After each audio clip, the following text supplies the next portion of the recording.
स्वागत है आप सभी का। तो चलिए सभी फालतू खबरों को साइड करके बढ़ते हैं आज की ताजा और महत्वपूर्ण खबरों की ओर। आज की पहली खबर आ रही है पश्चिम बंगाल से, जहां विधानसभा चुनाव 2026 के बीच राज्य के मुख्य चुनाव अधिकारी मनोज अग्रवाल ने स्पष्ट किया है कि मतगणना केंद्रों पर किसी भी प्रकार की धांधली संभव नहीं है और सुरक्षा के कड़े इंतजाम किए गए हैं। ये बयान मुख्यमंत्री ममता बनर्जी द्वारा देर रात कोलकाता के स्ट्रांग रूम का अचानक दौरा करने और ईवीएम से छेड़छाड़ की आशंका जताने के बाद आया है। वर्तमान में कोलकाता के स्ट्रांग रूम्स की सुरक्षा बढ़ा दी गई है। जबलपुर के बरगी बांध में गुरुवार शाम एक दर्दनाक हादसा हुआ, जहां पर्यटन विभाग का एक क्रूज अचानक आए तेज तूफान और 74 किलोमीटर प्रति घंटा की रफ्तार वाली हवाओं के कारण पलट गया। इस हादसे में अब तक 9 लोगों की मौत की पुष्टि हो चुकी है, जिनमें एक मां और उसका 4 साल का बेटा भी शामिल हैं।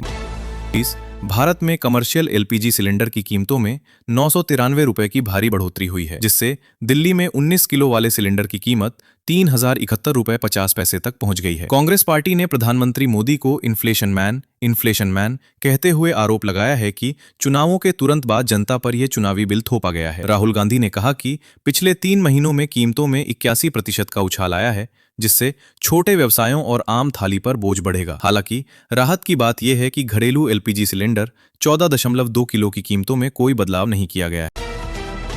सुप्रीम कोर्ट ने एक 15 वर्षीय बलात्कार पीड़िता की 30 सप्ताह की गर्भावस्था को समाप्त करने के अपने आदेश का पालन न करने पर केंद्र सरकार और एम्स को अवमानना कंटेम्प्ट की चेतावनी दी है। कोर्ट ने स्पष्ट किया कि यदि 4 मई तक उसके आदेश का पालन नहीं हुआ तो संबंधित अधिकारियों के खिलाफ आरोप तय किए जाएंगे। एम्स ने भ्रूण के जीवित रहने और चिकित्सा नैतिकता का हवाला देते हुए इस फैसले को चुनौती दी थी, जिसे कोर्ट ने यह कहते हुए खारिज कर दिया कि अनचाही गर्भावस्था किसी महिला, विशेषकर नाबालिग पर थोपी नहीं जा सकती। साथ ही मुख्य न्यायाधीश की पीठ ने केंद्र सरकार को एमटीपी कानून में संशोधन करने का सुझाव दिया है, ताकि बलात्कार के मामलों में गर्भपात की समय सीमा को हटाया जा सके।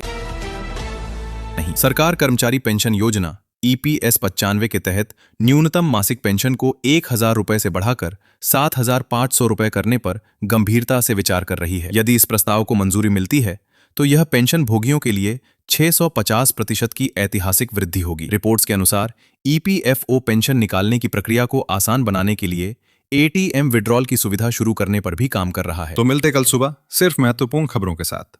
तब तक के लिए चैनल को सब्सक्राइब कर लीजिएगा।